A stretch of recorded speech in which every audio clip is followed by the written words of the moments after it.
Muy buenos días a todos. Bienvenidos a otros webinars de Tactical Edge. Mi nombre es Edgar Rojas, fundador del evento de ciberseguridad Tactical Edge. El día de hoy tenemos el agrado de contar con Mauro Graziosi, CEO y fundador de SmartFence, una empresa argentina con una solución muy interesante. Y hoy vamos a hablar acerca de hardening de usuarios, la gestión de la capa faltante. En unos minutos los dejo en las manos de Mauro. Invitándolos a todos a un taller especial de Tactical Edge. Será la semana de julio 23 al 28 y es acerca de Windows Hardening Fundamentals con Adrián Sanabria. Es un taller muy interesante. Es en inglés, pero hay mucho hands-on, hay mucho laboratorio, poco el tema de lectura. Así que los invito a que visiten la página o nos envíen a info@tacticaledge.co para más información. Y la página del evento, https://tacticaledge.co. Estamos diseñando una versión virtual del evento para octubre, más información durante el año y obviamente ya estamos listos para la tercera versión en Bogotá en marzo del 2019, más información a medida que llegamos a la fecha. Con nosotros hoy de nuevo está Mauro Graziosi, es el CEO y founder de SmartFence. Como se dan cuenta, tiene más de 14 años de experiencia en seguridad de la información, mucha experiencia en ese tema. Y bueno, bienvenido Mauro, muchas gracias por estar con nosotros y bienvenido a Tactical Edge. Hola, ¿qué tal, Edgar? Muchas gracias a ti y muchas gracias a todos los que están conectados. Espero poder alcanzar las expectativas y bueno, más que todo quisiera justamente que con Edgar y con ustedes vayamos teniendo una conversación. La idea de esta charla justamente es eso, es establecer un diálogo, abrir una etapa de diálogo que comienza hoy con este webinar y que seguramente va a ser continuado en la medida que haya interés. Me ha comentado Edgar que hay muchos inscriptos, así que esperamos una buena interacción. No duden en escribir vía chat. Edgar va a ir capturando las preguntas, inquietudes y demás. Por ahí a lo mejor yo voy a estar enfocado en la charla, pero no duden en lanzarnos. Así que bueno, comenzamos, ¿no? Como decía Edgar, hardening de usuarios, la gestión de la capa faltante, ¿no? Siempre hablamos de seguridad en capas y en muchos casos pasa de que, bueno, la capa del usuario, ¿no? La capa 8 es descuidada, pero bueno, por una evolución normal, ¿no? Se ha trabajado en distintas capas y es hora de empezar a trabajar y de incluir una estrategia a la capa, ¿no es cierto?, de las personas. Así que bueno, si me quieren comentar desde dónde se conectan, yo voy a tratar de poder llevar algún ejemplo. Así que bueno, tenemos ya gente desde Bolivia, desde Perú, desde Argentina, Colombia, así que vamos avanzando. Con respecto a lo que vamos a ver en el webinar de hoy, vamos a hablar del estado actual de las organizaciones con respecto a los riesgos, amenazas y demás, los desafíos organizacionales que estamos enfrentando todos los que estamos en seguridad de la información, en lo referido justamente a lo que tiene que ver con esta gestión de la capa humana, y algunas soluciones propuestas que espero les puedan llegar a servir. La idea es que ustedes puedan tomar parte o totalmente de algunas de las recomendaciones que nosotros les pasamos y bueno, decirles de que va a estar disponible tanto el video grabado, la presentación y vamos a dejarles algunos recursos extras, tenemos sus datos de contacto, ¿no? Así que bueno, un poquito hablando del estado actual de las corporaciones. Lo primero que quería mostrarles era un poquito la evolución de los ataques, algo que bueno, está bien reflejado en este gráfico de Carnegie Mellon University, donde lo que tenemos aquí, como para interpretar un poco este gráfico, es abajo de todo, en el eje de las X, lo que se ve es la evolución temporal, desde 1990 hasta la actualidad. Y tenemos dos curvas, en realidad uno es una curva y la otra es una recta. La curva, que es la que está en color verde, es el nivel de conocimiento medio de un intruso o de un atacante, de un ciberdelincuente, ¿no? Ustedes pueden ver cómo a medida que han pasado los tiempos, cada vez se requiere menos conocimiento para lograr un ataque efectivo y sofisticado. Y justamente es eso lo que aparece en la recta que va ascendiendo. Se van viendo distintos tipos de ataques, cada día más sofisticados a lo largo del tiempo, y vamos viendo que estos ataques más sofisticados no necesariamente están realizados por personas con altos niveles de conocimiento. Consecuencia, ¿sí? Edgar, ¿te vas Eh, a decir algo? sí, no iba a decir algo, que es interesante esta gráfica porque demuestra que el conocimiento del atacante, como muestra aquí muy claramente, comienza a disminuir, pero el conocimiento de los que estamos defendiendo nuestras empresas tiene que ser al contrario, ¿no? Tiene que seguir la línea roja. Exactamente, exactamente. Así que, bueno, es nuestro primer gran desafío, es reconocer lo externo, lo que nosotros no podemos manejar, ¿no? Cada vez vamos a tener más gente con ese nivel de conocimiento bajo, pero con herramientas sofisticadas que están atacando contra nuestra organización. Entonces, aquí a modo de ejemplo, esto posiblemente cuando se van a buscar en Google no aparezca tan fácil porque está en la Deep Web. Y bueno, podemos, por ejemplo, ver este kit en particular, Apaches Phishing Kit Advertisement, que tiene por objetivo de crear lo que es una plataforma de e-commerce completa, totalmente y 100% funcional, que trae datos de otras plataformas de e-commerce existentes.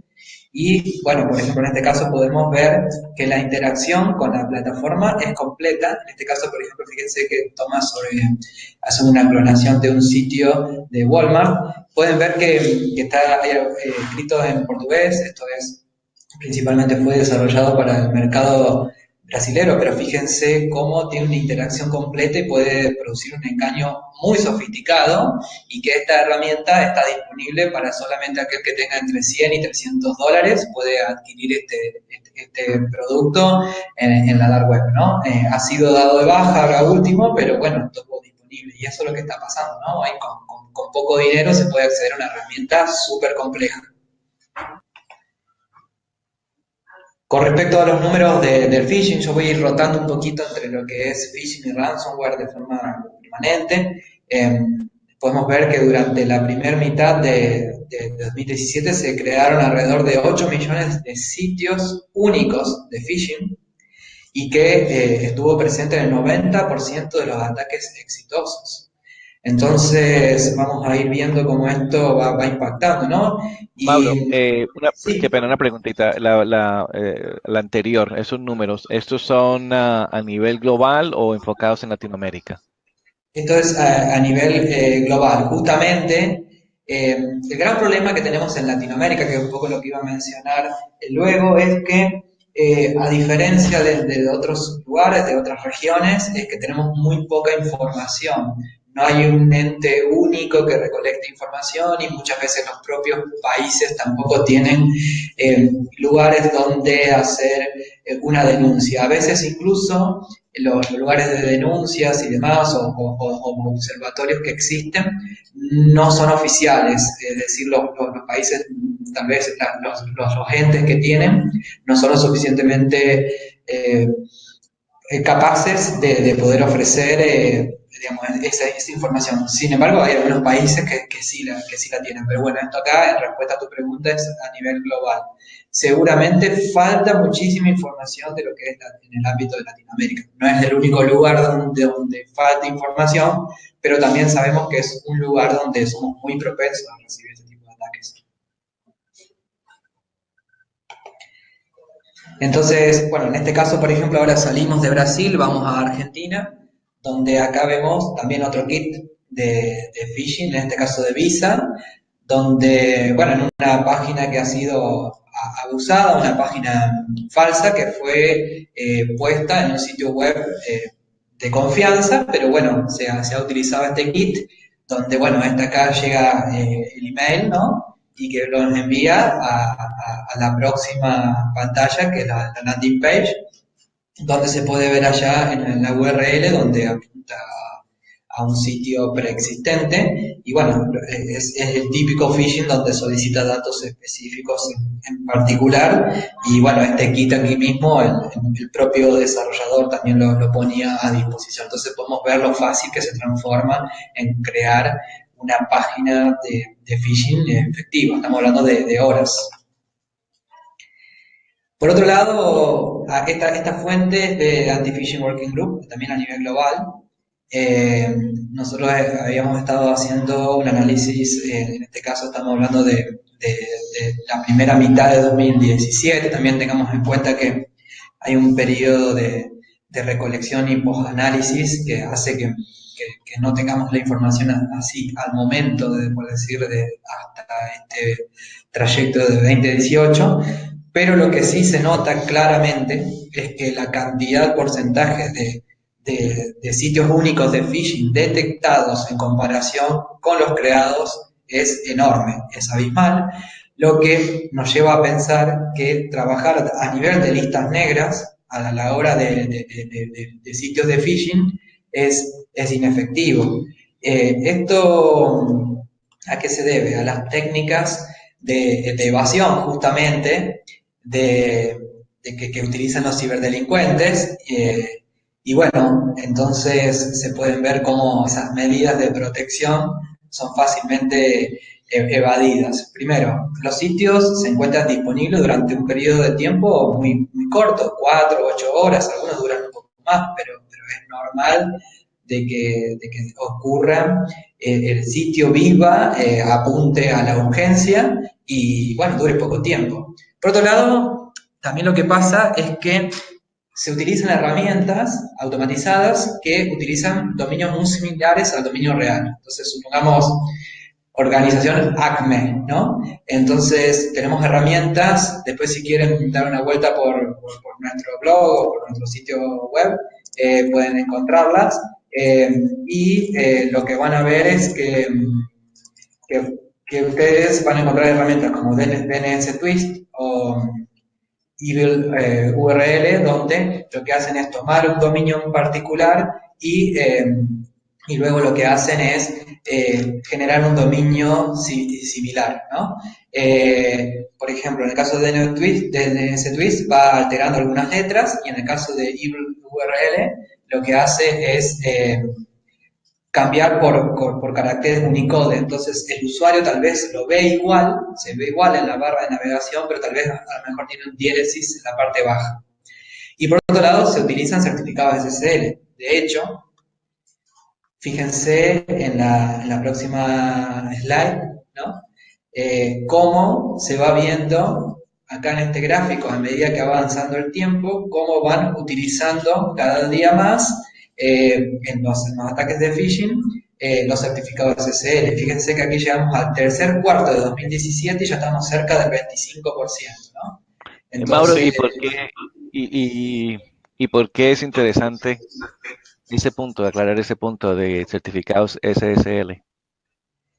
Claro, porque, bueno, si uno recuerda, ¿no? Las recomendaciones que uno va dando en el tiempo siempre era a los usuarios de que verifiquen los certificados SSL y sigue siendo válido, obviamente, ¿no? Porque ya prácticamente pensar en un sitio sin un certificado TLS y demás es como que es una recomendación obvia, pero para lo que es los ataques de phishing, dar por hecho de que un ataque de phishing hoy está llegando por HTTP solo es como no válido. Entonces el usuario, independientemente de que vea el candado, lo que sigue valiendo es la capacidad de discernir de los usuarios más que confiar ciegamente en que tenga un candado ahí arriba, ¿no? Porque incluso ahora los navegadores, cuando lo exijan, los atacantes ya lo solventaron, ya incluyen los certificados SSL en la mayoría de los ataques. No hay información más frecuente, claro, no hay información ahora un poco más fresca, pero es muy probable que estemos arriba del 50% de los ataques que ya vengan por HTTPS. Y a eso me iba a referir también, que de acuerdo con Google, cuando comenzó con que todos los sitios los iban a bloquear a los sitios si no tenían el HTTPS. Entonces me imagino que por esa razón los atacantes comenzaron también a decir, bueno, no hay problema, obtenemos un certificado y ya estamos listos. Ya estamos listos, exactamente. Siempre van a ir un paso adelante, ¿no? Así que bueno, en este sentido es reconocerlo, ¿no? Eh, Entonces este número es del año pasado, Q3 del año pasado, ¿no? Y como tú dices, no hay en este momento, no hay un estudio actualizado para el 18 todavía. claro, claro, claro, claro. Ok. Así que, y bueno, como dice, por ejemplo, ahí Sergio, ¿no? Que si vamos con un certificado como Let's Script, entonces también cualquier atacante puede obtener una clave HTTPS. Así que bueno, está pasando eso, ¿no? Una Eh, pregunta, una preguntita aquí sí, de Adriana que me parece interesante. ¿Cuál sería la mejor criptografía a usar con un certificado? para el atacante. No, digo para, para uno. Bueno, eso en realidad excede un poco el tema de la charla, pero un poco depende esto con uno lo que va adquiriendo, depende un poco del proveedor y de lo que use. En este caso, en particular, a lo que yo apunto, a que del otro lado estamos utilizando los certificados SSL, utilizar o un mejor o peor certificado o mejor criptografía a nivel nuestro no afecta la eficiencia de los terceros. Eso es importante aclararlo. Luego ahí un poco depende de lo que nosotros querramos tener, pero vuelvo a repetir, no disminuye la tasa de éxito de los atacantes.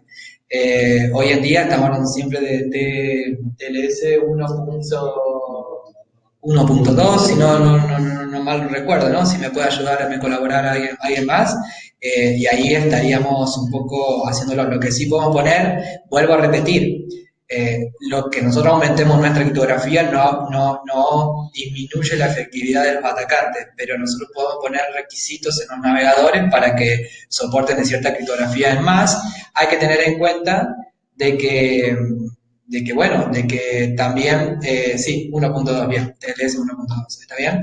Y quería decirles de que lo que se puede hacer es poner restricciones a nivel de los navegadores para que soporten de TLS 1.2 en adelante, pero desde ya les aviso que lo que va a pasar es que algunos sitios confiables, que deberían ser confiables, no van a funcionar, ¿no?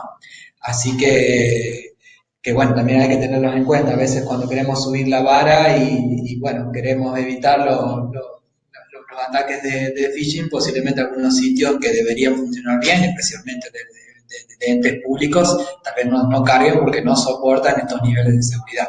Como les decía, muchos atacantes están por encima de los niveles de las organizaciones privadas o públicas. Correcto, no, y Sergio tiene una buena nota para el que lo lean por chat, es muy interesante. Y he visto eso, donde las empresas dicen verifiquen que tenga el candadito, pero de nuevo, eso ya no es suficiente, ¿correcto? Sí, sí, Entonces uno sí. tiene que estar muy, pero muy seguro de dónde se conecta. Perfecto, gracias, Mauro. Sí, sí, sí. Y también, bueno, que algunos le dicen SSL, aunque es TLS, ¿no? Pero es cierto, sí, TLS 1.2 debería ser el estándar. Y bueno, entonces esto, ¿qué pasa, no? Un poco todo es causa-consecuencia, ¿no? Entonces, los ataques de phishing, siendo ataques que son simples de realizar, efectivos a su vez, sofisticados desde el punto de vista de que utilizan herramientas como DNS Twist, IWRL para poder buscar dominios similares que usan certificado HTTPS, hace de que sea una amenaza que está muy presente actualmente. Entonces es una amenaza bueno, que hay que incluir en la estrategia de seguridad. ¿Por qué ocurre esto? ¿Por qué cada vez los ataques son cada vez más sofisticados y por qué los ciberdelincuentes están por ese lado? Bueno, tengamos en cuenta que el 91% de los ataques de phishing en 2017 derivaban en un ataque de ransomware o de malware en general. Es decir, están en búsqueda del secuestro de la información con el objetivo de conseguir un rescate, y que el phishing dirigido y el walling han generado pérdidas de 5.3 billones de dólares entre 2013 y 2016 solo en Estados Unidos. Vuelvo a repetir, no quiere decir que en Latinoamérica no ocurra, solamente que muchas veces no tenemos el dato, ¿no? Entonces, bueno, ¿qué es lo que están buscando hoy en día? Ya cuando se dejó de hablar de hacker para hablar de ciberdelincuentes, bueno, estamos hablando de ciberdelincuentes con la propiedad bien apropiado el término, ¿no? Lo que están buscando es dinero, entonces muchas veces encontramos a estas personas con pocos conocimientos, pero que se descargan alguna herramienta con el objetivo de poder lograr el resultado, y lo logran, ¿no? Y lo logran. Eh, Fíjense nomás, en otra fuente aquí en particular, bueno, que dice entre 2017 y el 2019, ¿no? Desde el pasado a la proyección futura, los costos asociados al ransomware en billones de dólares, ¿no? Esto cómo le impacta a las organizaciones a nivel global, de 5 billones de dólares en 2017 y se espera a 11,5 en 2019. Y en 2019 también se espera que una empresa sea víctima de ransomware cada 14 segundos, ¿no? Aquí vemos algunos ejemplos de spear phishing.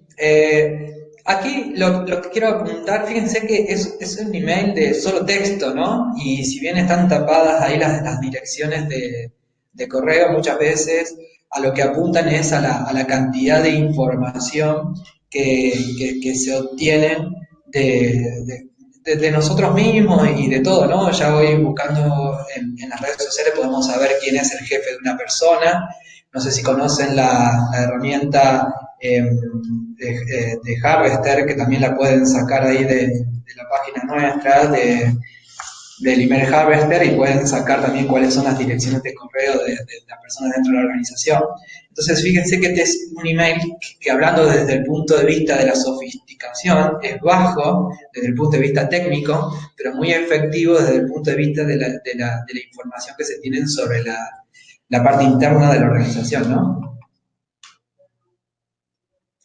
Y bueno, en este caso lo mismo, fíjense que en este caso, bueno, traigo algunos ejemplos en inglés, pero aplica de la misma manera. Fíjense que otra vez es un email muy simple y ponen incluso en copia a otra persona dentro de la organización. Entonces llega desde alguien conocido, supuestamente, obviamente aquí estamos usando una técnica de spoofing, y también pueden estar poniendo en copia a alguien también dentro de la organización. Otra herramienta que también está disponible en el sitio web es el tema del chequeo para ver cómo tienen configurado ustedes lo que es la parte de evitar que su organización sea propensa a recibir un ataque de spoofing. Entonces, lo que hace un chequeo de lo que es de KIM, de MAC y demás, para poder ver de si su organización permite desde un tercero, desde un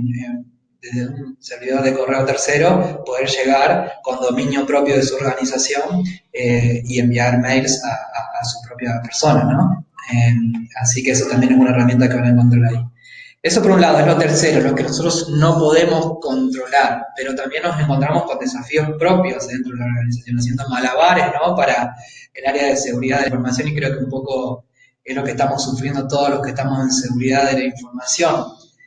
Cada vez se digitaliza mucho más, cada día hay mayores amenazas, cada vez hay más personas que están produciendo amenazas y no necesariamente estamos contando con los recursos, ya sean personas como recursos económicos, como para poder atajar a esos problemas.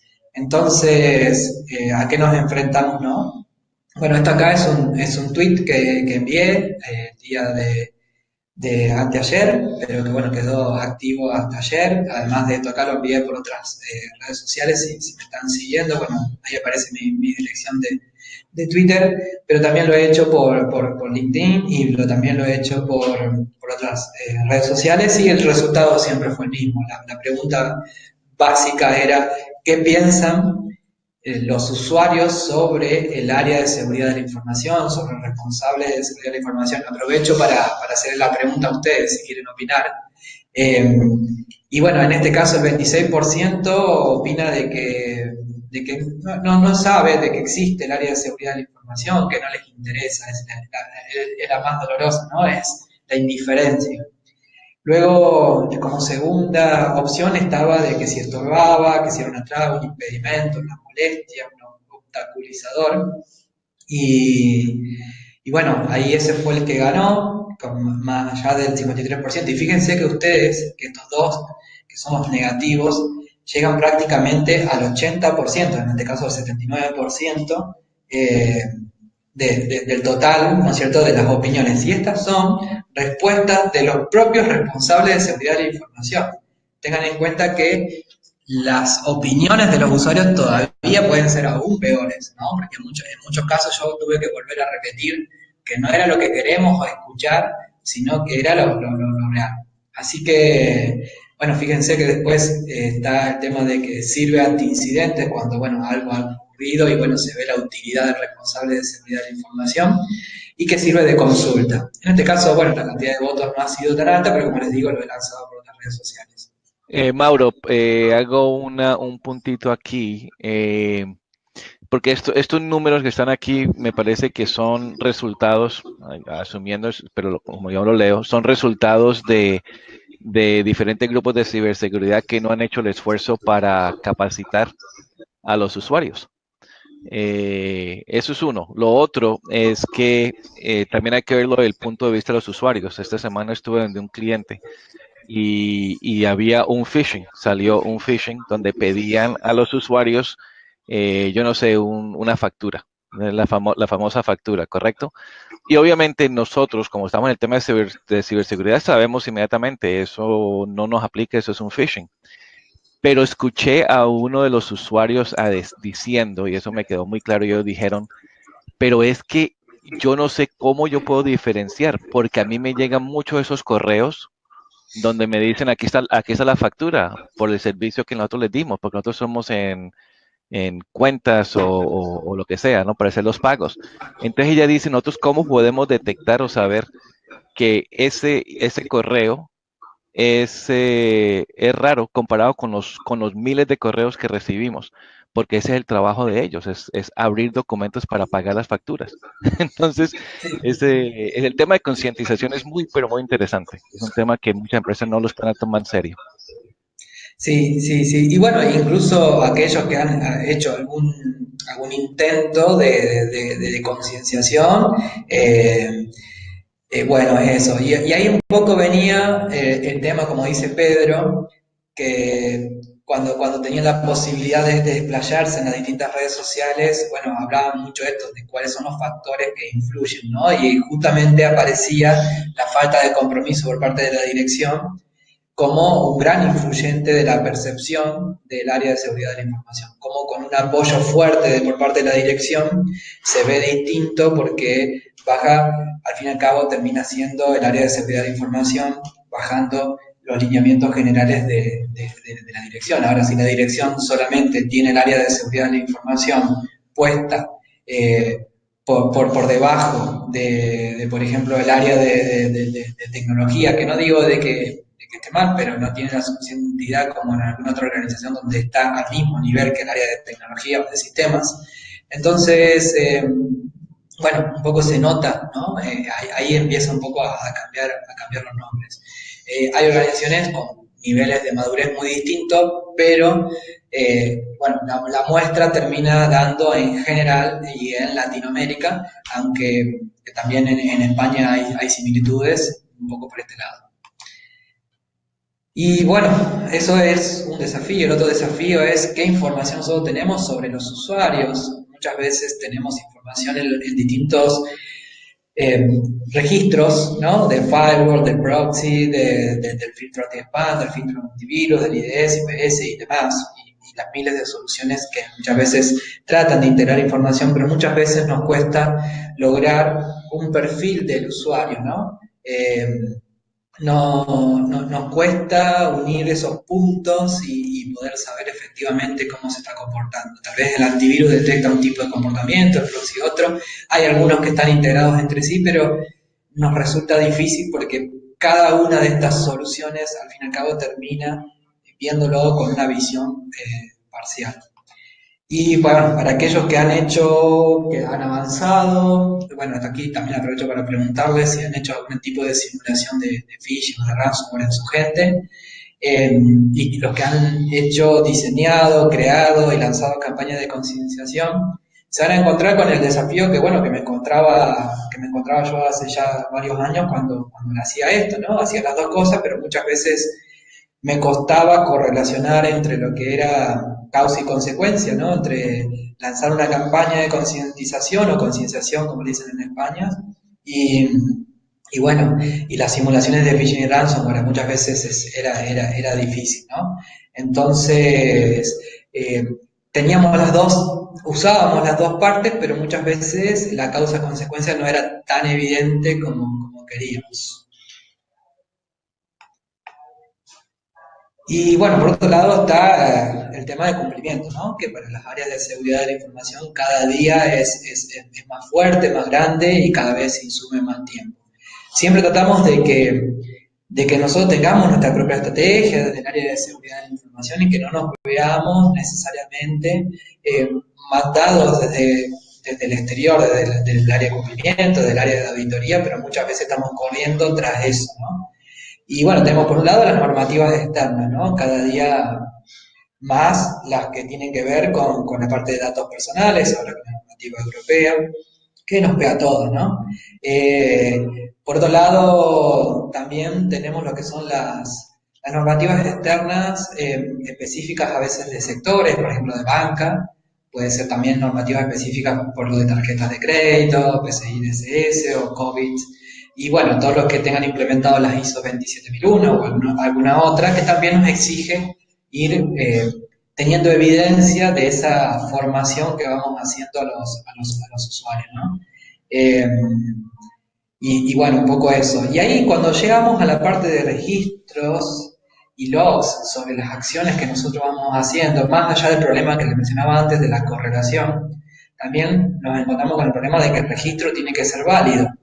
Y lo que tenemos que tratar de buscar en este caso son algunos puntos en particular, como por ejemplo el anti-tampering o evitar que esos registros sean modificados, ¿no? Entonces, muchas veces los auditores terminan observando cuando en algún tipo de instalación on-premise no hay un control lo suficientemente fuerte sobre los perfiles administradores, los perfiles privilegiados, que les permitan a ellos ir y alterar los registros de los usuarios. Esto se los traduzco básicamente. Es alguna organización requiere capacitar a los usuarios, pero a su vez puede montar una plataforma de concienciación y luego alterar los registros para decir que todos fueron concienciados, concientizados, formados y demás. Entonces, muchas veces después en la auditoría eso lo pueden objetar.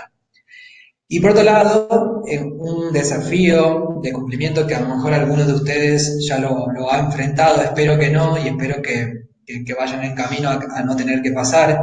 Y les voy a pasar algunos fallos a posterior. En este caso, si bien son dos casos de Argentina, pero bueno, existen en otros países y son muy similares, que tienen que ver con el tema de lo que son la necesidad de apoyar con la capacitación, con la formación y demás, la firma de los acuerdos originales, los contratos originales de confidencialidad, de política de uso aceptable y demás, porque lo que está pasando justamente es que no alcanza muchas veces con tener una política firmada hace 5 años y que no haya habido algún tipo de actualización de esa política, un refuerzo sobre lo que se firmó en aquel momento, ¿no?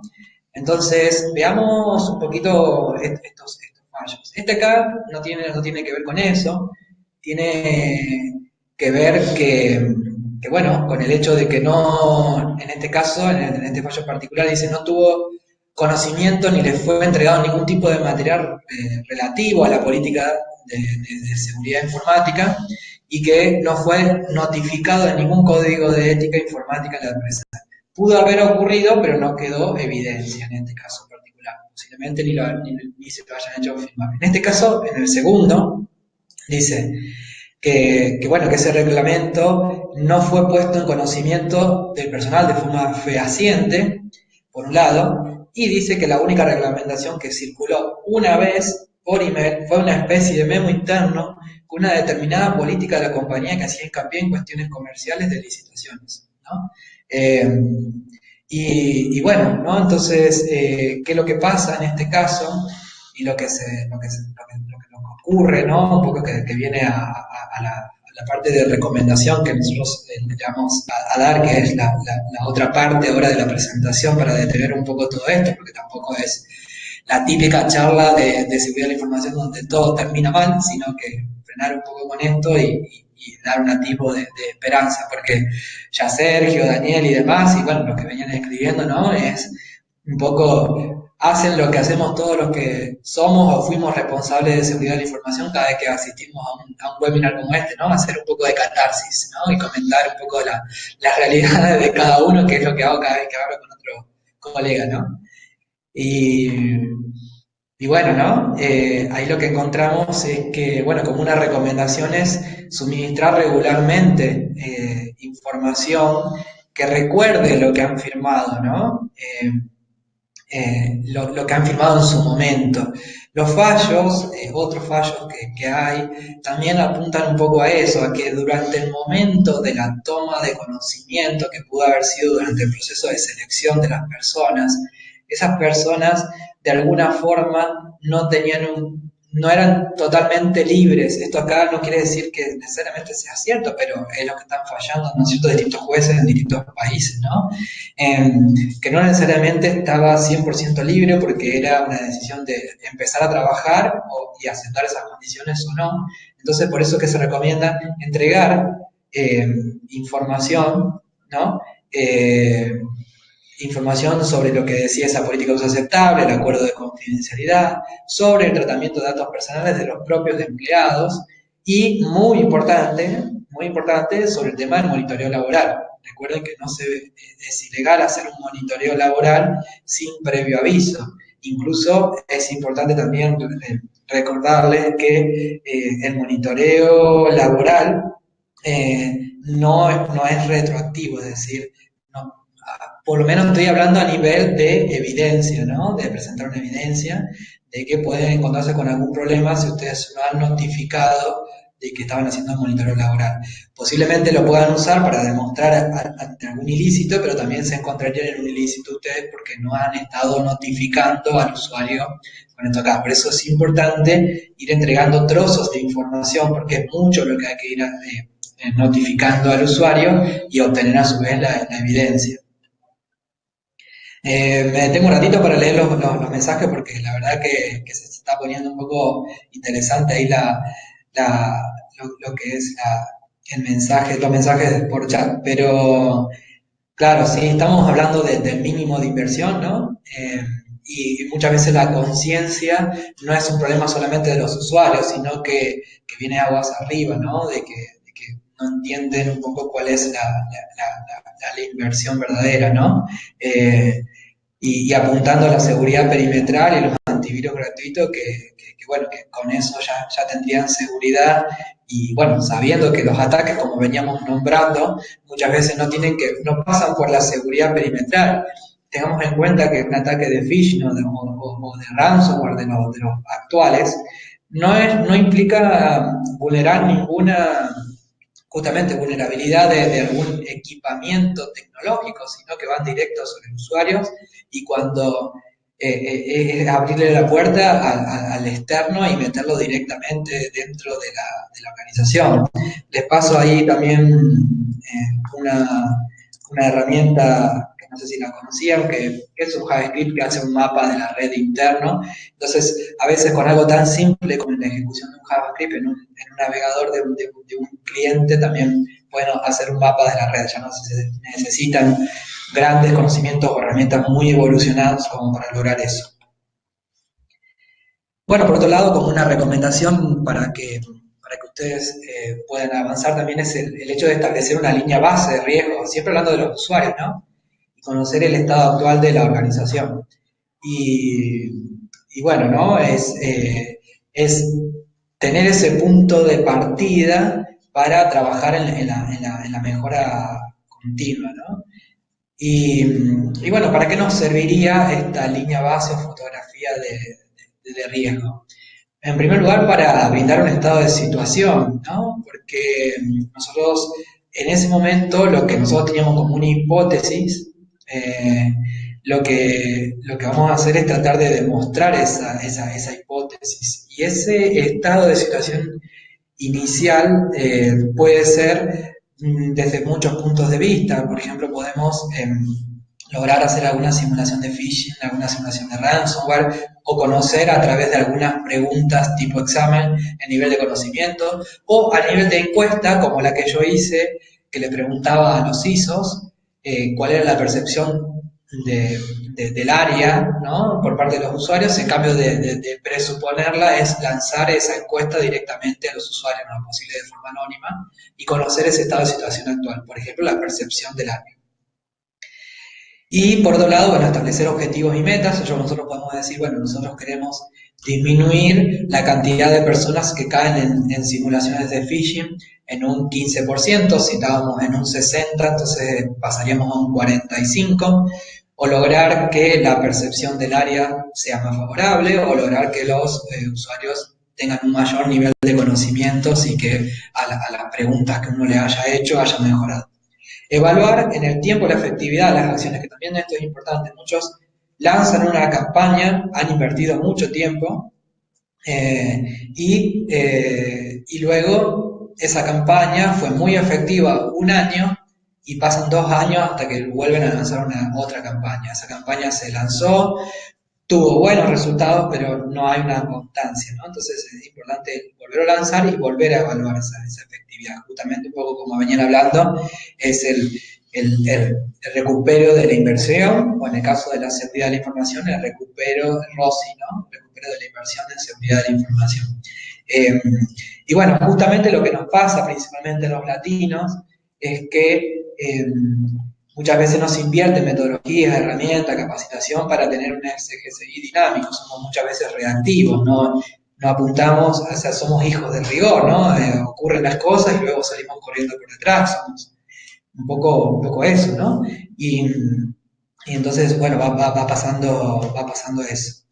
Y bueno, demostrar la utilidad justamente de la inversión realizada, que es lo que nosotros queremos hacer, porque al fin y al cabo la capacitación de los usuarios, estamos lo que creemos que el usuario cambia, los hábitos de los usuarios, que es posible cambiar el hábito, y aquellos que creen que no, que hay que de alguna forma recortarlo, caparlo o de alguna forma limitarlo en su ámbito de acción. Recordemos que esto es seguridad en capas, entonces pueden darse ambas, ¿no? Por un lado, creer que los usuarios pueden cambiar el comportamiento, y por otro lado también implementar medidas para recortar su ámbito de acción. No quiere decir que sean de alguna forma contrapuestas.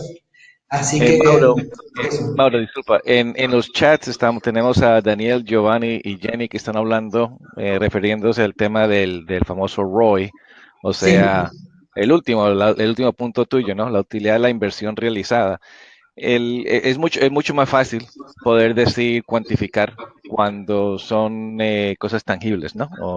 Se invirtió X en un firewall y podemos entregarle unos reportes del número de bloqueos y todas esas cosas, y la gente puede, como esta gente no es técnica, ellos pueden ver y relacionar.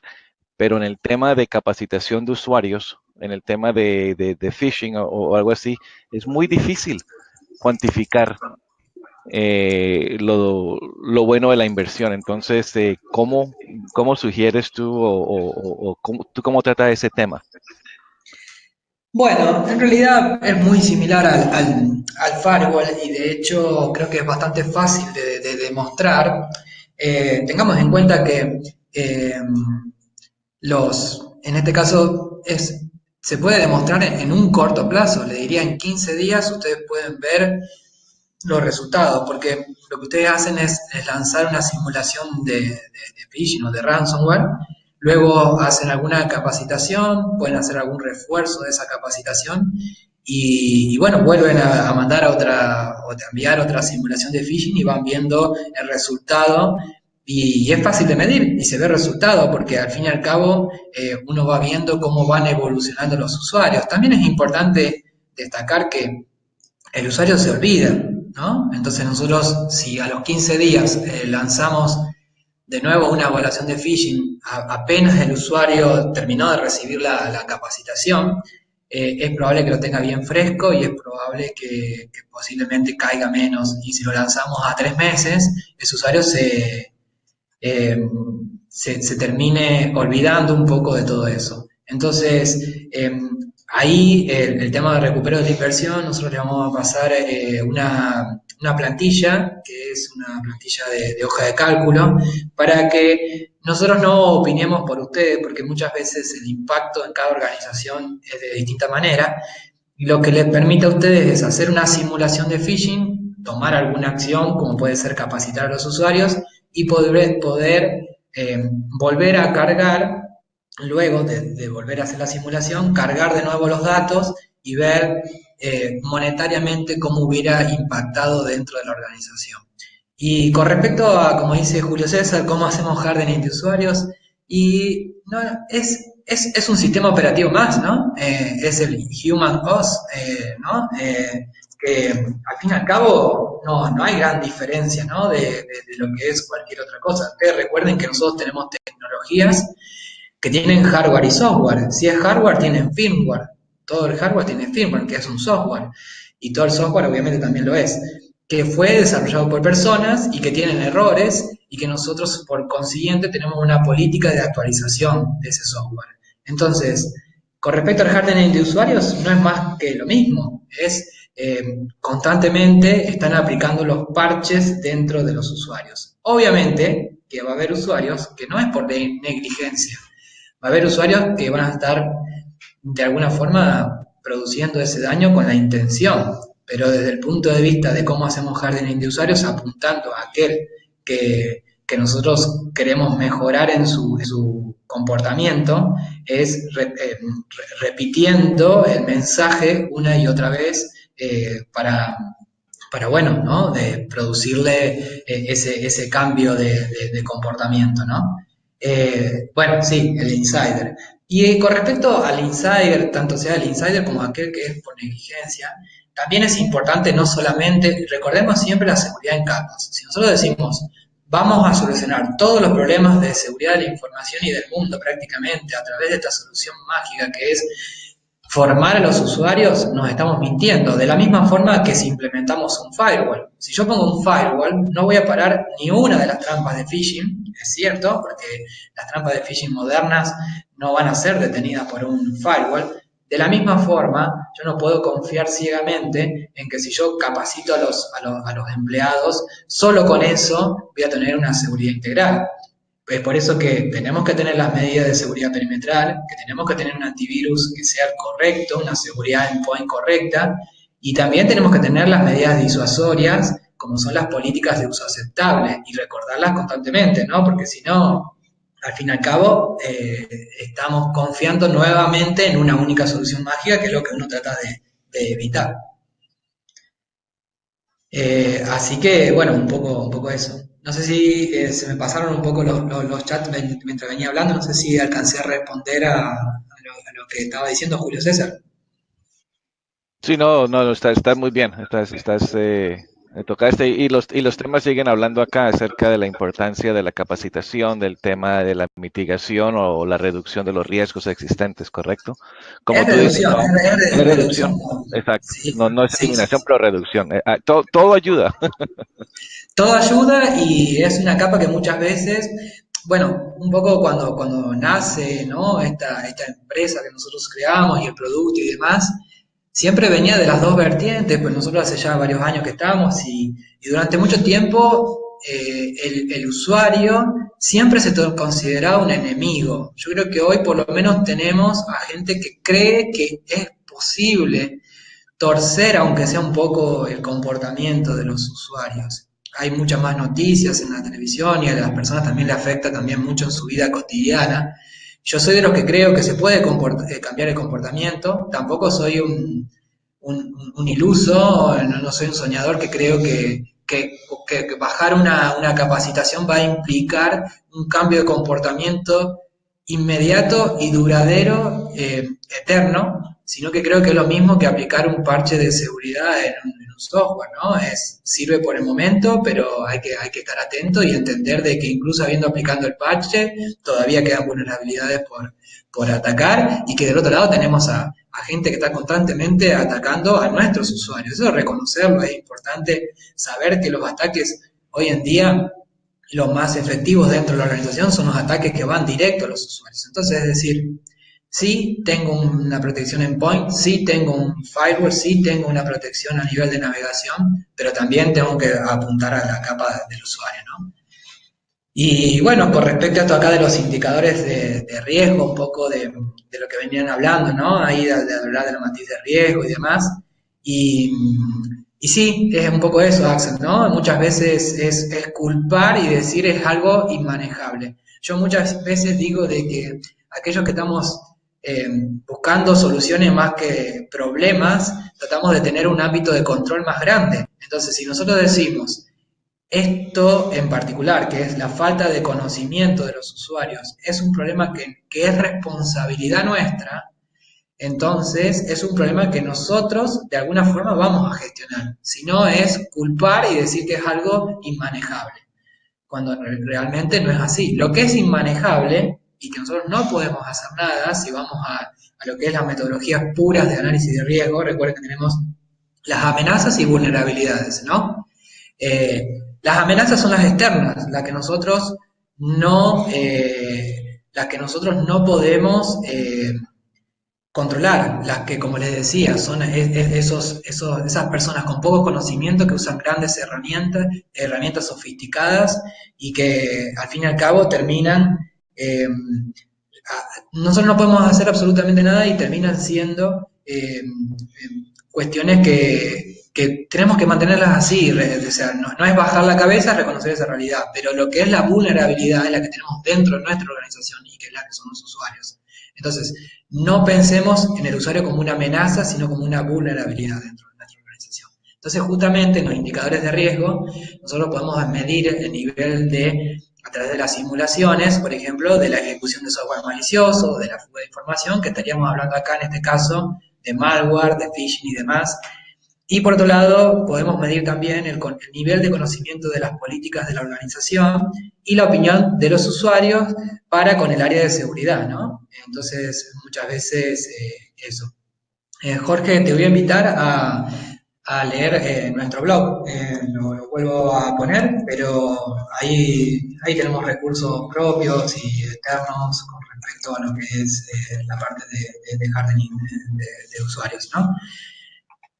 Y bueno, una vez establecida esa línea base que se define el estado deseado, ¿no? Se establece la línea base, se define un estado objetivo, se comienza con las acciones de concientización y entrenamiento. Ahí ya partimos de algo de que se trabaja en formación, se trabaja en el refuerzo constante, se evalúa de forma permanente y se vuelve a tomar una fotografía de riesgo para volver a empezar el ciclo, ¿no?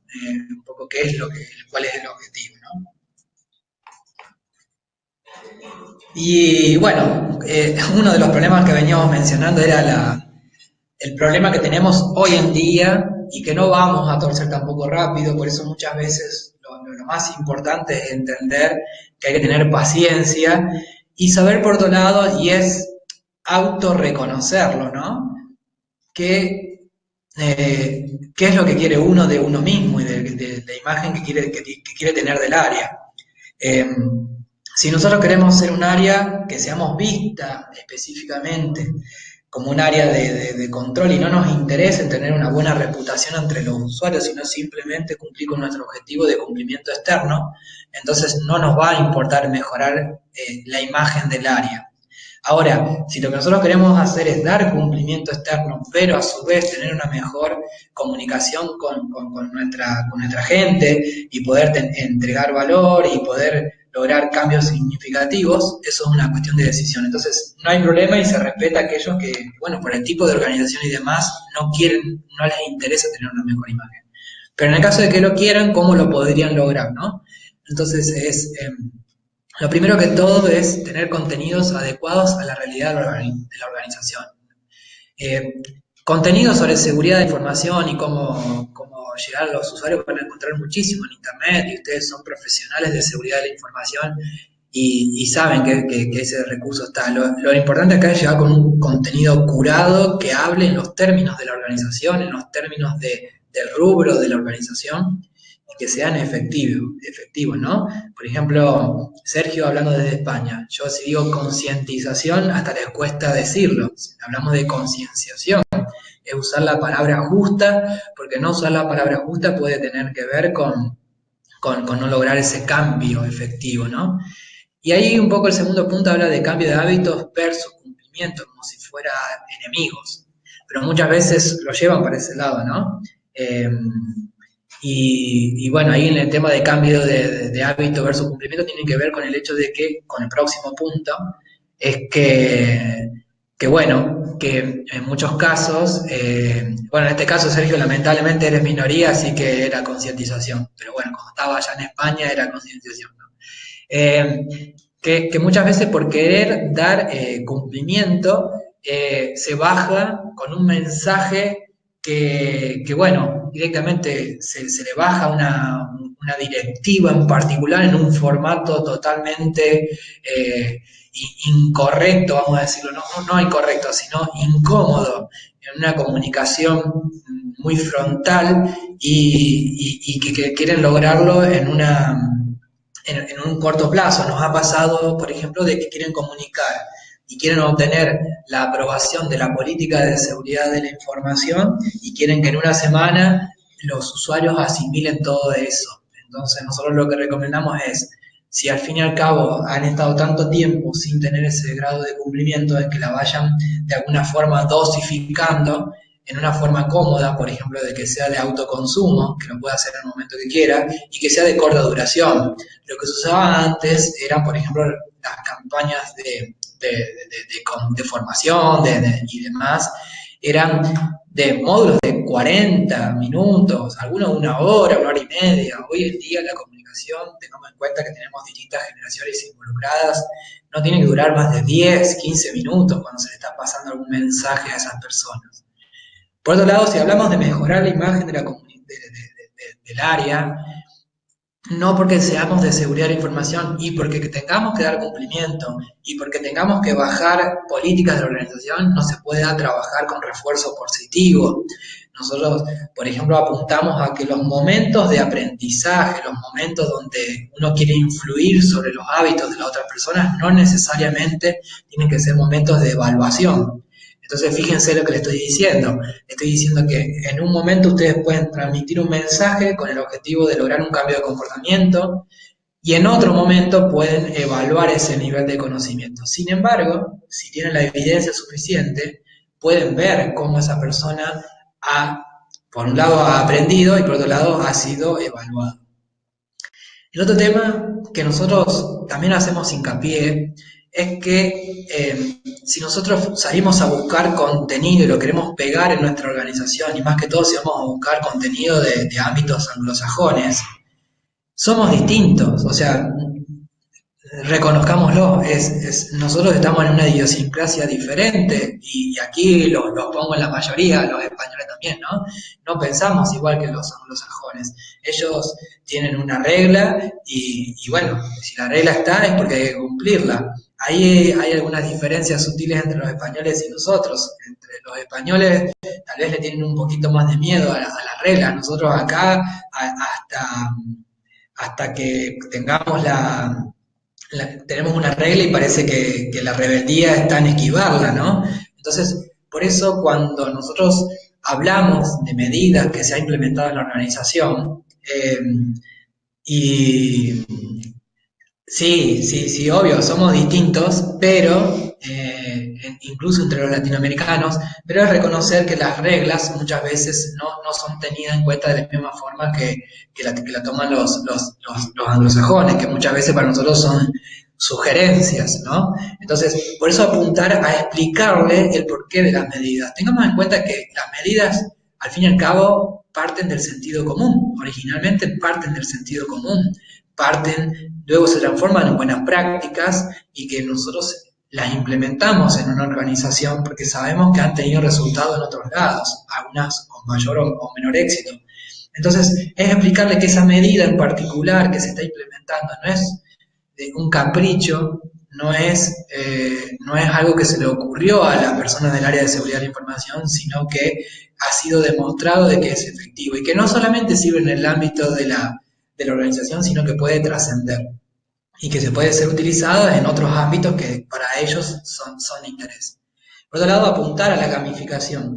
Y esto acá un poco tiene que ver con el hecho también, un poco con el punto anterior y el que sigue, es que en muchos casos está la hipótesis o la teoría de que a la gente no le importa la seguridad de la información en sí per se. Y lo que nosotros hemos podido observar es que cada día a las personas de a pie, independientemente de donde trabajen, les importa la seguridad de la información. No van a ser expertos en seguridad de la información como son ustedes, pero sí cada día más las noticias en los medios hacen de que les interese.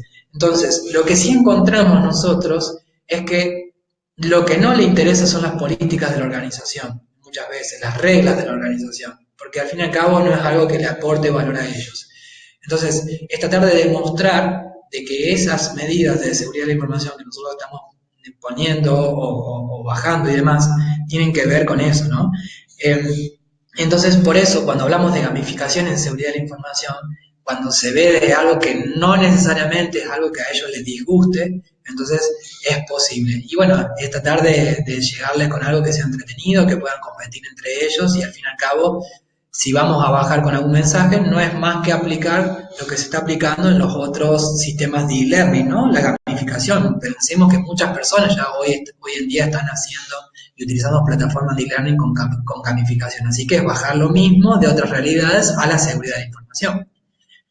Y por otro lado, ya casi terminamos, no se preocupen, es apuntar a la vida privada y en familia del usuario. Nosotros como organización y como área de seguridad de la información podemos limitarnos a dar cumplimiento, a bajar las políticas de la organización o a entregar conocimiento y herramientas que le sirvan en su vida diaria. ¿Y por qué no podemos ayudar, por ejemplo, a un padre a enfrentar los desafíos con su hijo, ¿no? Entonces, ¿y por qué no podemos bajar algún contenido que le sirva para asegurar un poco lo que es su vida personal, a reforzar su política de privacidad dentro de las redes sociales o a solventar algún problema que ha tenido por fuera de la organización, como por ejemplo, si en el caso de que extravía un móvil o un celular o un dispositivo portátil, como a poder ayudarle y que trascienda más allá de la organización, ¿no?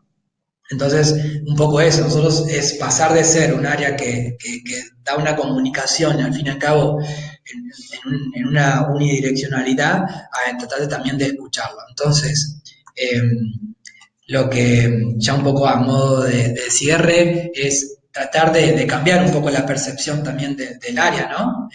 Y apuntar a aprovechar esta oportunidad que tenemos, no solamente para disminuir los incidentes, sino tener una mejor percepción por parte de los usuarios y que terminan siendo, ustedes saben, los usuarios puede ser un usuario raso, pero también puede ser un usuario con niveles jerárquicos altos, ¿no? Entonces, nosotros nos encontramos hoy en día con que las reglas en la mayoría de las organizaciones prohíben lo que el usuario quiere hacer y cómo lo quiere hacer. Y nosotros lo que queremos tratar de apuntar a través de la comunicación es que estas políticas son las pautas para trabajar de mejor manera. Trabajar, ¿no? ¿Para qué que no quiera trabajar? Estamos hablando de otra cosa. Que los controles técnicos, ellos hoy lo ven como un estorbo que no permiten hacer lo que quiere y cómo quiere. Y que después deberían ser las medidas que se implementaran en esta organización para que ellos trabajen de forma tranquila y que se puedan enfocarse en hacer el trabajo que tienen que hacer. Un nivel de transparencia baja contra un nivel de transparencia media alta, porque ya nosotros vamos exponiendo nuestra forma de pensar, nuestra forma de comunicar ese mensaje hacia los empleados, hacia los subordinados de la organización. Vamos dándole mayor acceso hacia nosotros mismos y exponiendo también comunicaciones de forma más constante. Entonces ellos van viendo y conocen y saben, ya no queremos más eso, que no nos conozcan o que no les interese. Queremos que les interese nuestra área y que no solamente nos vean como alguien que está constantemente imponiendo medidas. entregar valor justamente, o sea que eso depende mucho de cada organización, pero pasar a que nos vean como una organización que, o como un área que eventualmente por lo menos entregamos valor y en lo posible cada día más. Se puede entregar distintos tipos de premios a aquellos usuarios con mayor experiencia que hayan participado más en las campañas. Y bueno, el alcance. Muchas veces, cuando uno va hablando, incluso en estos días donde ya la nube ha avanzado muchísimo, se apunta mucho a los controles, como decía, ¿no? Periférico, antivirus y demás, pero estamos negando una realidad, que es un poco lo que habla ahí en el después, ¿no? Que hay una realidad dentro de la organización cuando hablamos físicamente, cuando las personas están dentro de la organización, pero ¿cuántas veces las personas están trabajando para nosotros fuera de la organización? Ya no pasan por el firewall, ya no pasan por el proxy, ya no pasan por lo que sea. Están además no accediendo a la organización o a los recursos de la organización, porque a lo mejor puede ser una persona que esté fuera de la organización trabajando con su dispositivo propio, accediendo a los recursos de la organización, pero que a su vez está en la nube. Es decir, nunca pasó por los controles, como decíamos, periféricos, de perímetro, perdón, que están establecidos en la organización. Entonces, en ese caso, hay que gestionar eso. ¿Y cómo gestionamos eso? Apuntando directamente al empleado. Y por otro lado, entender de que esa persona también tiene una vida privada, una vida cotidiana, que también puede ser beneficiada por los consejos que nosotros les demos. Entonces, que nos vean también como un consultor, no solamente dentro del área o de la organización, sino también por fuera. Entonces, que le podamos llegar a servir y ser de utilidad dentro de su vida cotidiana. Bien, un poquito pasado de la hora, pero con buena interacción. Quisiera saber, Edgar, si hay alguna pregunta que se haya pasado, algún comentario, o si, bueno, si quieren aprovechar este momento para lanzar preguntas. Igualmente, si hay alguna que quede, digamos, muy larga, lo que podemos hacer es enviarla también por escrito, ¿no? Sí, no, hasta ahora los comentarios han sido los mismos. Si gente tiene alguna pregunta, por favor, ahora es el tiempo de hacerlos. Yo sí tengo una aclaración, o sea, digamos hace como 10 años, 11 años, una empresa obtuvo unos servicios de concientización y la manera que lo daban era que alguien grababa, grababa la información y todos los trabajadores tenían que escuchar esta grabación. Entonces, te imaginas una persona hablándote en el oído por una hora acerca de lo que debes o no debes hacer en email. Me imagino que las herramientas ya han cambiado un poquito y es un poco más efectivo, especialmente con el tema de gamificación.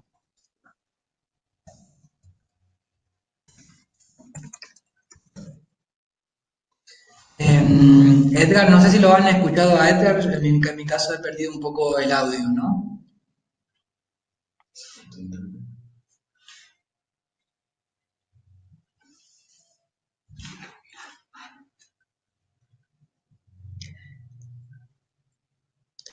Yo actualmente no lo escucho a Edgar, no sé si ustedes lo están escuchando, ¿no? Bueno, no sé si me quieren aprovechar para escribir, Edgar, pero un poco creo que capturé un poco la esencia, ¿no? De que sí ha cambiado la forma en la cual se transmite el mensaje. eh, y, y bueno, un poco creo que venía un poco por ese lado, Edgar, si después si quiere escribirla, pero al fin y al cabo, eso, ¿no? Que sí ha cambiado ese mensaje, ¿no? Si me escuchas, pero dice, ¿la gamificación se va a enforzar o se va a reforzar?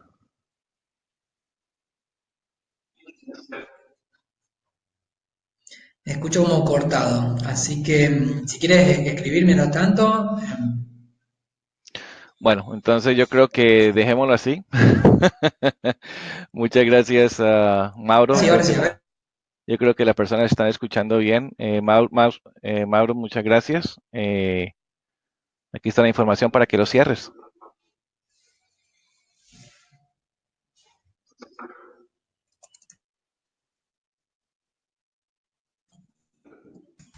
Bueno, les doy las gracias a todos por habernos acompañado en este webinar. Vamos a tomar un break durante el Mundial.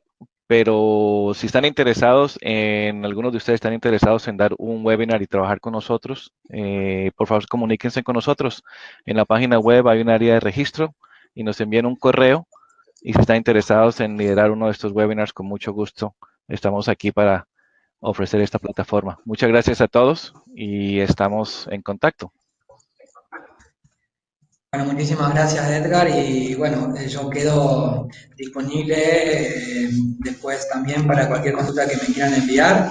Les paso nuevamente mi email personal, me pueden encontrar también por las distintas redes sociales. Así que ahora ya se les paso en la próxima presentación, el próximo live, para que lo puedan ver.